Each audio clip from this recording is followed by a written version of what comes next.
by the person giving it, requiring the person to whom it is addressed to pay upon a demand or at a fixed or determinable time a sum certain in money to or to the order of a third party or the bearer. Sounds like a big complicated thing. It's not. Look at the bill of exchange or at your violation ticket. Every little element of that bill of exchange is found there. Here's what they want you to do. They want to say, here's your ticket, you sign the original, they keep the original, they give you a copy, now go to court, pay up or go to court. Under the Bills of Exchange Act, let's suppose for a moment you're in a restaurant. When a waitress comes and gives you a bill after you've eaten your meal, that is a bill of exchange. If she signed it and presents it to you, she's not getting paid herself, you're going to pay upon demand a third party. It's a bill of exchange. Now let's suppose for a second the waitress puts down this bill and you go to pick it up and she goes, you can't do that. You got to sign the back of that bill so I can take it over to these bouncers. They can come over and beat you up for refusing to pay for it. And you say, what the heck kind of restaurant is this? No, I'm not doing that. I'm not into getting beat up. I want to pick up that bill. And they won't let you have that bill. Do you owe anything? No. No one can claim you owe them anything unless they present you with the bill. This is what the government is doing with their violation tickets. Cop pulls you over, they offer you a chance to hold the bill and sign it. If you refuse to sign it, they'll say, okay, you've dishonored it, and they'll sign the back, I offered you a chance to sign it. Under the Bills of Exchange Act, if I present you with a bill, you sign it and give it back to me, you have just dishonored a bill of exchange. You didn't pay for it. You didn't get a receipt. I created it. It was in your possession. I can prove that with your signature. Now it's back in my possession. You're in dishonor. That was my bill you dishonored. What they want you to do is dishonor it by signing it. The way to deal with it is to label that instrument as a bill of exchange. Tell them, I recognize that as a bill of exchange and I'm accepting your presentment. No argument, no nothing. Go ahead, give it to me. I want the original. If they refuse to give you the original, and they will refuse to give you the original, because without that original in their possession, they have no reason to go to court. Without that in their possession, they've got no court. If you offer to accept it, and they refuse, they'll say, well, what, you don't want to sign it? Why should I dishonor your bill of exchange? I'm open to you presenting the original. If they fail to do that, they impose the blue copy. You take that blue copy to a notary public. The bill was never duly presented. He's claiming that he did. You have them stamp it, protest for lack of presentment. You send that off to the third party, the Minister of Finance. They now have 3 days under the Bill of Exchange Act to either establish that it was in fact presented to you or to represent it. If they don't do that in that period of time, guess who's liable for the bill? The cop who endorsed it. Just like the waitress in a restaurant who created a bill, charged someone for lobster when they didn't even have it. You put it in the system, you have to pay for it. People who are doing this now, when they tell the police officers, yeah, that's a bill of exchange and I'm accepting your offer and I want the original, boom, they're closing that book and they're pulling out another book with warnings. And they're giving people all these warnings, saying, well, I've already run your name through the computer, I got to do something here, so I'm going to give you a warning.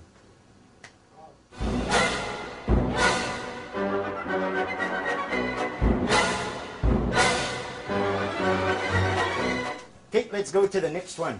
The notarial protest method of justice. This is one of my favorite. And we're going to wind this up pretty quick here.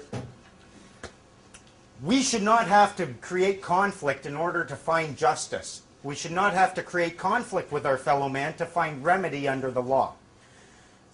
Lawyers want you in conflict. Lawyers want you in court. Lawyers want you in their adversarial system. There's another way. A notary public, if you read your Notary Act, you will find that a notary public is one of the most powerful people in this deck. They can do anything. They can perform, what's the exact wording? Any duty found under any enactment, statute, or order. Say you have court, oh, sorry, we don't have any sheriffs, get a notary. Sorry, we don't have a clerk, get a notary. We need a judge, get a notary. They can do just about anything that anyone else can do under those acts. One of the things that, essentially they're a court officer. They will attest for you, and what you are going to do is you're going to go through the process, the administrative process that leads to court. And you're going to do it in such a way that the other party has no standing, so by the time you get to court, you're the only one there. Here's my judgment, sign it, it's done. An administrative judgment will not be turned over because it has nothing to do with the facts, it has nothing to do with the law, and it has everything to do with the proper lawful steps necessary in order to get to a place of adjudication. The way we deal with it, first of all, if, let's say, Gary over there owes me money. I go to him, I say, Gary, you owe me money, here's my bill, buddy. He can either reject it, he can say, no, I'm not touching that, or he can take it and say, yeah, I've got your bill, I've accepted it, but now I refuse to pay. Either way, he's dishonored my bill. A notary public, in order to use a notary public, and you will use them for a bill of exchange, I'll use it for the bill of exchange example, you can also use them for a notice of understanding and intent, you can use them for a claim of right. I go to Larry or Gary and I say, Gary owes me money. I go to a notary public. You want to be notary public? I go to my buddy notary public, say, notary public, Gary owes me money, that rat bastard, he's not paying me. Here's my bill. I want you to hold on to my original. He'll hold on to my original, and he'll make a certified true copy of that bill, and he'll make a notice. He will send this to Gary, say, look, buddy, I'm holding on to a bill. It's one of your bills. At least Rob says it is.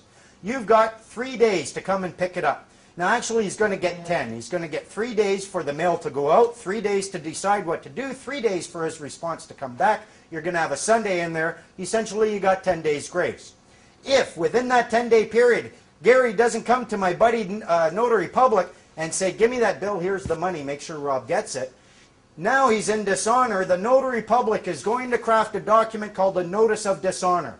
He's going to send me the original of that, and he's going to send a copy to Gary, saying, Gary, you're in dishonor, here's your notice. Again, he's got the period of grace, the 3 days grace. If he shows up to the notary, oh, sorry, bad mistake on my part, here, let me pay it, it's done. If he doesn't at that point, now you're in protest.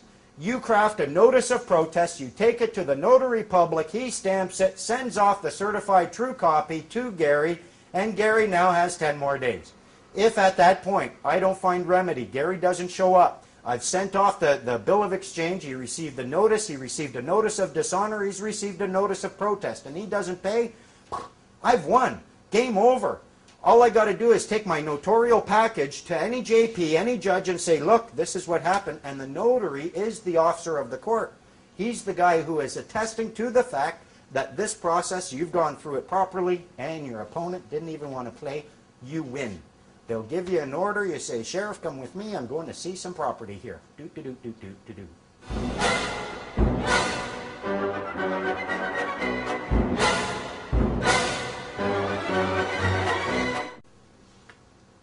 Are we having fun yet? I'm having fun. Student loans, who here has a student loan? Oh, that's what you're here for. Student loans, believe it or not, folks. And you'll find it in the bursting bubbles there. We have free education. Everyone has free education. You can access it at any time. Canada's a signatory to a covenant. Came into force in 1976. They acknowledge post-secondary education as a right. It's necessary for the development of a free and just society. It would be made equally accessible to all, and in particular, with the progressive introduction of free education. When you look in any of the Canada Student Loan Acts, you will find a section where they deal with deduction and set-off. Deduction is the difference between deduction. Let's say a notary here owes me 10 bucks and I owe him 10 bucks. We can just say, okay, you deduct your 10 bucks, I deduct mine, we zero it out, we're done. We're zeroed out. A set-off is kind of like a deduction, except there's no real actual debt. It's just a claim of a debt. See, I definitely owe him $10, and he then claims, okay, well, then maybe you owe me $10. You can claim and not have any actual debt. Merely claiming will be your set-off. Since Canada has no money, we have no money in circulation. It's all promissory notes. It's all fiat currency. It's not money. The government cannot put you in a situation where A, they've taken away the money, and then B, they put you in debt. The only way to get out of debt is to pay off with money. If you can't pay that off, you're a debtor, you're in permanent servitude essentially, an indentured servitude, you're just a step above a slave, and that's unlawful. They gave you remedy.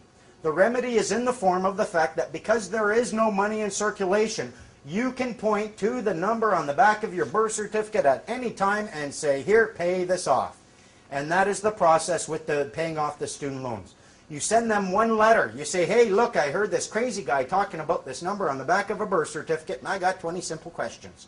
Answer these questions, and if you don't, you agree I get to answer them for you.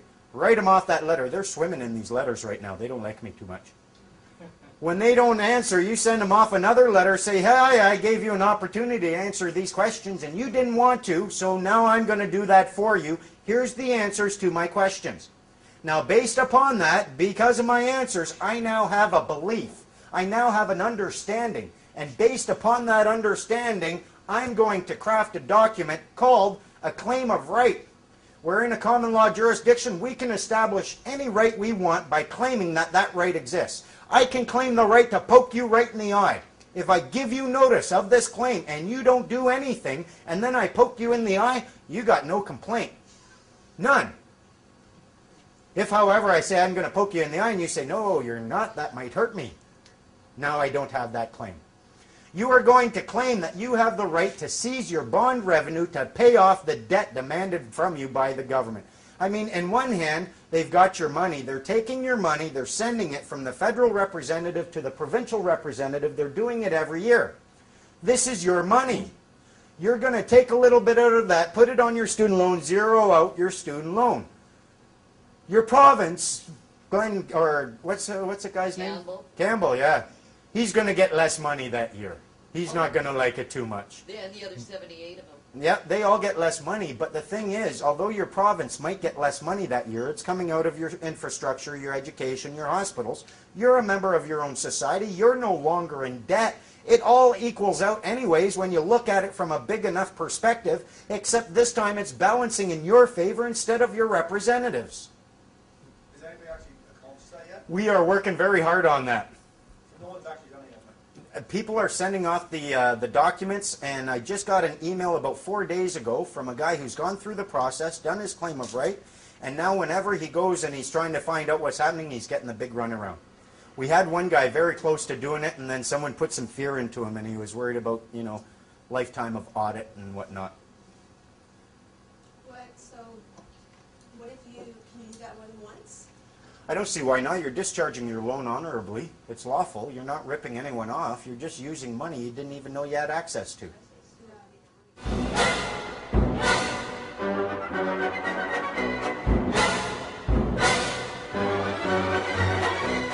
According to the Act, you can discharge it at any time. You can get your loan, be in university, and the very next day, yeah, I'm here to discharge my loan. Thank you. And the proper way to do it, it's very difficult to get any of them to agree with you. But I can't find anyone who's willing to disagree with me. I've got a sister who works with the federal government. She's in the Department of Justice. She's a lawyer. She's senior counsel for the Human Rights Department of Justice. She's a she's deputy minister. Assistant deputy minister, something like that. We have a different outlook on life, and we've argued more than once. And if I'm wrong, she tells me flat out I'm wrong, and she'll call me all sorts of nasty names. She's got no problem telling me when I'm wrong. If I'm pretty close, she'll say, oh, well, I can neither confirm nor deny. If I'm dead on, no comment. No comment. I showed her my entire student loan package, the number on the back of the birth certificate. I said, read this. She leafs through it. She said, oh, yeah. I said, you didn't just read that right.